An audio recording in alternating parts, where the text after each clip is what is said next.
Hello and welcome to উদ্বোধন। আশা করছি তোমরা সবাই খুব ভালো আছো এবং সুস্থ আছো। এসএসসি জিডির এবছর যেটা হচ্ছে সেটা হচ্ছে মেডিকেলটা আলাদা হবে। তো 2018-র এসএসসি জিডিতে তোমার পিইটি আলাদা হয়েছিল এবং মেডিকেলটা আলাদা হয়েছিল, যার জন্য আলাদা আলাদা কাট অফ ছিল। 2022-এও সেম, মেডিকেলটা আলাদা হয়েছিল এবং পিইটিটা আলাদা হয়েছিল এবং ফাইনাল কাট অফ মানে 3টে কাট অফ ছিল। 2024-এ যদিও 2টো কাট অফ ছিল, তোমার একটা পিইটির জন্য এবং একটা ফাইনাল মেরিট লিস্ট।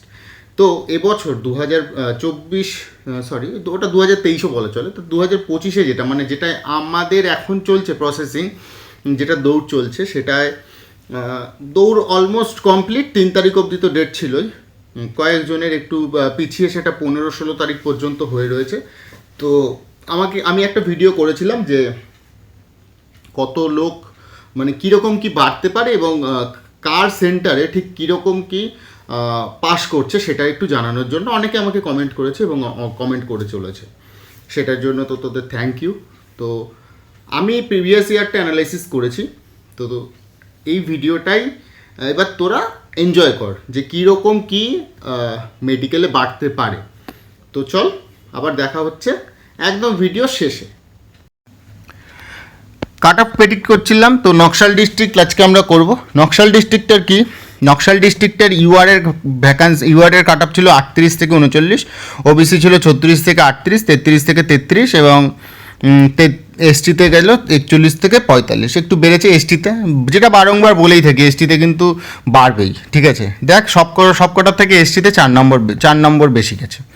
ইউআরের ক্ষেত্রে 2018, 2022-এ গেল 61 থেকে 71, 10 বেড়েছিল এখানে 53 থেকে 65, 13 বেড়েছিল, 12 বেড়েছিল।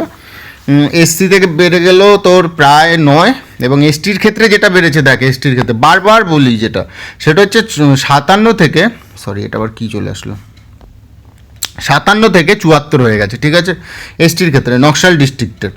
তো আগের বছর কাট অফ ছিল কত, আর 87 থেকে লোয়েস্ট কাট অফ গেছিলো 104। তো ইউআরের ক্ষেত্রে যেটা বলবো সেটা হচ্ছে 61 থেকে খুব বেশি হলেও মানে 61 থেকে ডিএমির ক্ষেত্রে ডাক পেতে পারিস মোটামুটি ধরে রাখ ওই 67 থেকে 70-এর মধ্যে।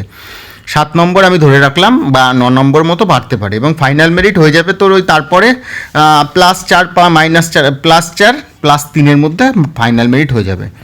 ওবিসির ক্ষেত্রে যেটা বলবো, নকশাল ডিস্ট্রিক্টে 36 থেকে 38 বেড়েছিল 2018-তে, 53 থেকে 65 বাড়লো তারপরের বার, প্রায় 12 নম্বর বেড়েছিল এবং তারপরের বার যেটা ফাইনাল মেরিট হয়েছিল 83 থেকে 109।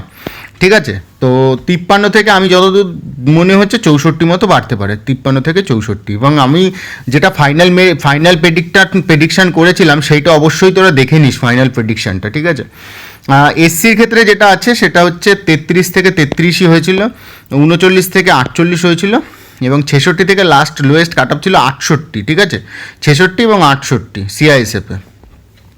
এবং এই বছর গেছে নকশাল ডিস্ট্রিক্টে 32, মানে 32 খুব বেশি আমার যতদূর ধারণা এখানে 32 থেকে খুব বেশি হলেও বাড়তে পারে তোর ওই 52।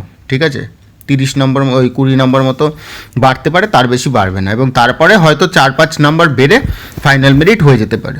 ঠিক আছে, এসটির ক্ষেত্রে যেটা আনপ্রেডিক্টেবল থাকে সব প্রত্যেক বছরই 41 থেকে 45 গেছিলো এবং 57 থেকে দেখ 74 গেছিলো। তো সেক্ষেত্রে এবছর এসটির কাট অফ কিন্তু অনেকটাই গেছে, 74ই গেছে এবং নেবে মাত্র 6 জনকে, 48 জনকে সিলেক্ট করেছে। তো এসটির কাট অফের ক্ষেত্রে আমি বলবো 88 থেকে ধরে রাখো 89-এর মধ্যে তোমার কাট অফ।